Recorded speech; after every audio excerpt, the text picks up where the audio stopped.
Capital se penche, ce dimanche 22 janvier 2023, sur les secrets de notre alimentation. Le magazine présenté par Julien Courbet revient notamment sur le Nutri-Score, de plus en plus présent sur nos emballages. Mais de quoi s'agit-il exactement ? Entre les scandales de l'agroalimentaire, les rappels de produits qui se multiplient ces derniers mois et les labels qui vous garantissent de bons produits, vous ne savez plus où donner de la tête lorsque vous faites vos courses au supermarché ? Pas de panique, Capital vous aide à y voir plus clair. Ce dimanche 22 janvier, le magazine présenté par Julien Courbet consacre une grande enquête à notre alimentation. L'émission se penchera notamment sur le Nutri-Score, un indicateur de la qualité nutritionnelle des produits présents sur l'emballage et représenté par un code couleur. Mais que signifie-t-il concrètement ? Dans l'extrait que Télé Loisirs vous dévoile en exclusivité, vous découvrirez que les critères ne sont pas si simples. Ça veut absolument pas dire que si est bon pour la santé. Le Nutri-Score vous donne un point de repère sur la composition nutritionnelle pour comparer deux aliments de la même famille, explique le professeur Serge Erkberg, qui a créé ce baromètre alimentaire.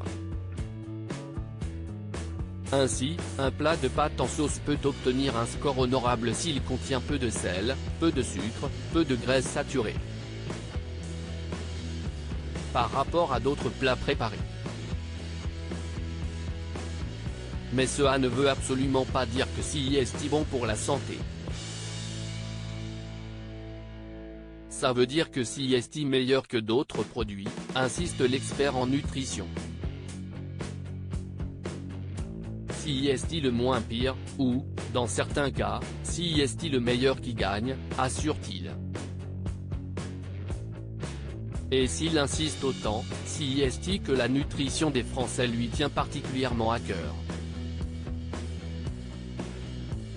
Si est la Banque de France. Les caméras de M6 suivent ensuite le professeur dans un endroit habituellement tenu secret. Après avoir passé plusieurs dispositifs de sécurité, Serge Erkberg dévoile un lot d'échantillons de prélèvements, sanguins et urinaires, de 20 000 Français depuis 20 ans. Ce sont ces échantillons qui permettent de relier les indicateurs biologiques, les taux de cholestérol, de triglycérides, de vitamines et minéraux, avec éventuellement des comportements alimentaires. On a dedans des gens qui mangent bien, des gens qui mangent mal.